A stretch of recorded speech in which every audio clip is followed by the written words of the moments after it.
स्वागत दोस्तों, आगे चलने से वीडियो के साथ सामने मोतियों पे चलेंगे। सबसे पहले सबसे बड़ी आपको बताएंगे दोस्तों, जहां पर उत्तर भारत के सबसे बड़े नेताओं में से एक बड़े नेता जिन्होंने कई बार मुख्यमंत्री के पद पर कांग्रेस पार्टी से जिम्मेदारी संभाली दोस्तों, उनकी पार्टी में वापसी को लेकर पूरे रास्ते खुल गए हैं दोस्तों। राहुल गांधी की जमकर तारीफ करते हुए उन्होंने बताया कि भाजपा ने कुछ नहीं उनकी मदद की और राहुल गांधी हमेशा उनको करते रहे याद। बताएंगे डिटेल में कौन है ये नेता दोस्तों, जी के साथ में चलेंगे एक और बड़ी खबर की तरफ, जहां पर सीबीएसई से जुड़े मामले को लेकर राहुल गांधी सवाल उठा रहे हैं कि आखिर कोयम्ट नाम की एक कंपनी जिसको सारे नियमों को ताक पर रखकर हिसाब से पेपर चेक करने का ठेका दिया गया, तो इसका जवाब शिक्षा मंत्रालय पर नहीं है दोस्तों। लेकिन अब शिक्षा मंत्रालय के दफ्तर में आग लगने की खबर के बाद कांग्रेस पार्टी ने इसे लेकर जबरदस्त तरीके से निशाना साधा है दोस्तों। बताएंगे क्या है डिटेल में, पूरी अपडेट एक करके चलेंगे आज की सारी बड़ी खबरें। तो लेकिन उससे पहले अगर आप भी मानते हैं कि कैप्टन अमरिंदर सिंह की पहचान कांग्रेस पार्टी से है और कांग्रेस पार्टी को पंजाब में कैप्टन अमरिंदर सिंह की पूरी जरूरत है, तो इस वीडियो को लाइक करके लाल बटन दबाकर चैनल को सब्सक्राइब करके बेल आइकन दबाकर कमेंट बॉक्स में अपनी राय जरूर लिखकर बताएगा दोस्तों। ज्यादा से ज्यादा वीडियो को शेयर कीजिएगा। चलते हैं सबसे पहले सबसे बड़ी ब्रेकिंग न्यूज अपडेट की तरफ, जहां पर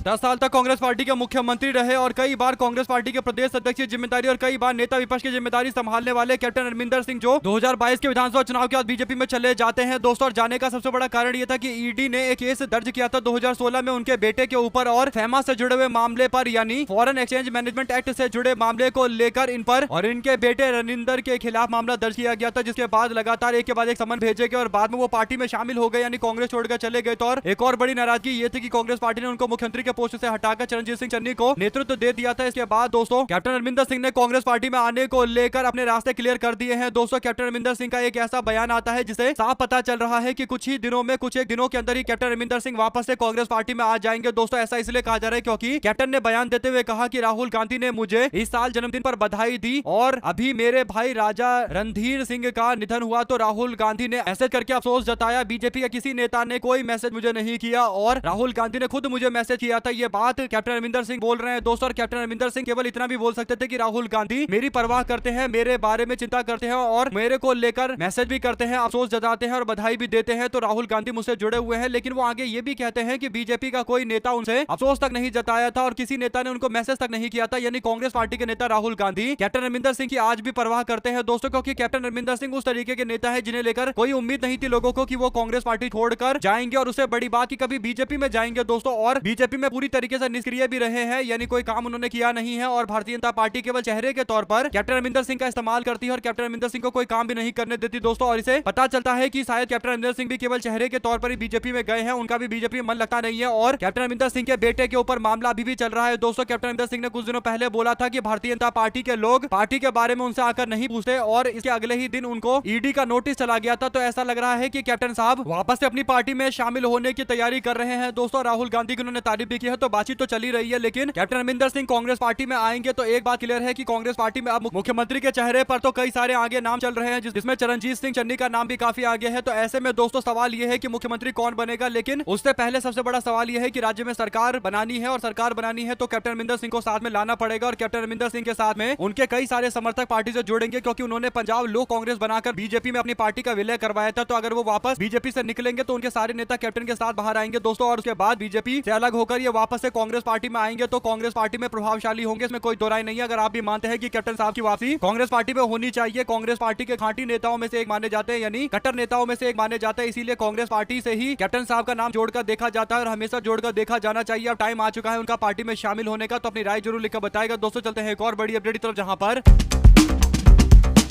कांग्रेस पार्टी के नेता पवन खेड़ा की तरफ से, यानी मीडिया और पब्लिसिटी विभाग के चेयरमैन पवन खेड़ा की तरफ से कहा गया कि देश में लगातार पेपर लीक हो रहे हैं और नौजवान आत्महत्या कर रहे हैं और प्रधानमंत्री देश को आम पना बनाने का रेसिपी बता रहे हैं, यानी नरेंद्र मोदी का काम देश के शिक्षकों और देश के बच्चों के बारे में बातचीत करना था दोस्तों। लेकिन मन की बात कार्यक्रम में नरेंद्र मोदी आम पना बनाने की रेसिपी बता रहे हैं। देश के नेता प्रतिपक्ष राहुल गांधी और प्रधानमंत्री जी के पोस्ट वीडियो या संदेश निकाल कर देख लीजिए, दोनों में अंतर दिखाई देगा। नरेंद्र मोदी जहाँ पर दुनिया भर की बातें कर रहे हैं, पूरे ब्रह्मांड की बातें कर रहे हैं दोस्तों, लेकिन राहुल गांधी आम जनता से जुड़े मुद्दे उठा रहे हैं और इसीलिए दोनों के अप्रोच में, दोनों के काम करने के तरीके और जो असली मुद्दे हैं उस पर अपनी राय में ये अंतर है दोस्तों, मूलभूत अंतर है। आम जनता से जुड़े मुद्दे उठाना देश के सरकार का काम और देश के विपक्ष का काम होता है, विपक्ष अपना काम कर रही है, लेकिन नरेंद्र मोदी आम पना बनाने की बातें और रेसिपी सिखा रहे हैं जो साफ तौर पर देश की जनता का सीधा अपमान है। आप लोग अपनी राय जरूर लिखकर बताएगा दोस्तों। और मीडिया और पब्लिसिटी विभाग के चेयरमैन पवन खेड़ा के द्वारा बोली गई इन बातों पर आपकी क्या राय है दोस्तों। इसी के साथ में कॉकरोच जनता पार्टी अब सोशल मीडिया पर नहीं सड़कों पर उतरने जा रही है। जो अपडेट है वो ये कि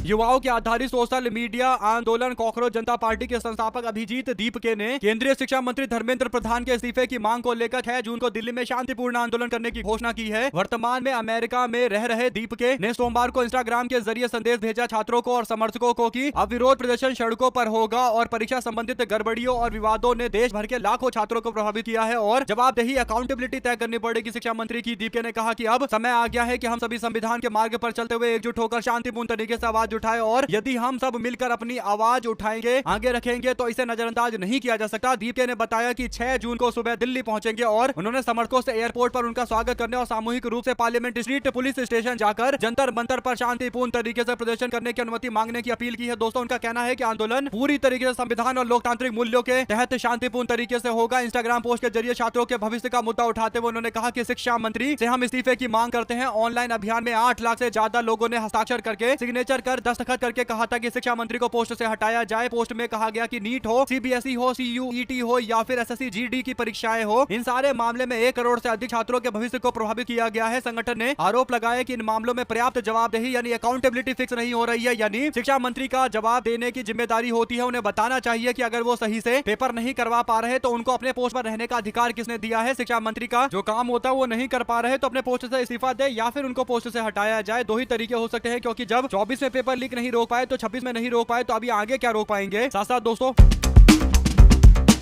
तृणमूल कांग्रेस की एक हाई प्रोफाइल बैठक में 80 में से 60 विधायकों के नहीं आने को लेकर चर्चा चल रही थी और कई सारे मीडिया घरानों से ये अपडेट दी जा रही थी और बताया जा रहा था कि टीएमसी के 60 विधायक गायब है। हालांकि 60 विधायकों के गायब होने का कोई ऐसा कारण तो होगा नहीं कि सारे पार्टी छोड़कर भाग रहे हैं, क्योंकि सबको पता है कि टीएमसी कितनी भी कमजोर हो जाए इतनी कमजोर नहीं है कि 60 विधायक इकट्ठे ही पलटी मार देंगे। बल्कि इसके पीछे एक बड़ा तर्क ये दिया गया कि अभिषेक बनर्जी को लेकर 1 जून यानी आज पूरे प्रदेश भर के अंदर पश्चिम बंगाल में विरोध होने वाला था अभिषेक बनर्जी पर हमले के मामले को लेकर और इसी कारण से सारे विधायक तैयारी कर रहे थे, इसीलिए हाई प्रोफाइल बैठक में कोलकाता नहीं आए। लेकिन अब इस मामले को लेकर दोस्तों 2 विधायकों के ऊपर तो कार्रवाई पार्टी ने कर दी है। तृणमूल कांग्रेस ने 2 विधायकों को बाहर का रास्ता दिखाया है, इसमें संदीपन शाह और रीता व्रत बनर्जी को पार्टी ने बाहर निकाला है। दोस्तों ये दोनों के दोनों नेता पश्चिम बंगाल के शहरी क्षेत्रों से जुड़े हुए हैं। दोस्तों संदीपन शाह कोलकाता के एंटालिया से चुनाव जीते थे, इन्होंने लगभग 34,000 वोटों से चुनाव जीता है। लेफ्ट पार्टी से तृणमूल कांग्रेस में आए थे, तो ये तृणमूल कांग्रेस में पार्टी के अंदर बगावत करने की कोशिश कर रहे थे और दूसरे नेता का भी शुभेंदु अधिकारी के साथ में काफी क्लोज संबंध बताया जाता है। दोस्तों ऐसे में संदीप शाह और रीता व्रत बनर्जी ने स्पीकर रथिंद्र बोस से शिकायत की थी कि पार्टी यानी तृणमूल कांग्रेस के द्वारा जो नेता विपक्ष बनाया गया है शोभन देव चट्टोपाध्याय को, उसके लिए विधायकों का सिग्नेचर कराया गया, दस्तखत कराया गया है। लेकिन इन दोनों नेताओं ने कहा कि हमसे तो पूछा भी नहीं गया, अपने आप ही तृणमूल कांग्रेस ने नेता विपक्ष तय कर दिया और हमारे भी फर्जी दस्तखत कराए गए और इसीलिए इस मामले पर कार्रवाई की बात कही गई है। दोस्तों यानी पार्टी के खिलाफ ये लोग चले गए हैं, तो इन पर अब कार्रवाई हुई है। साथ ही साथ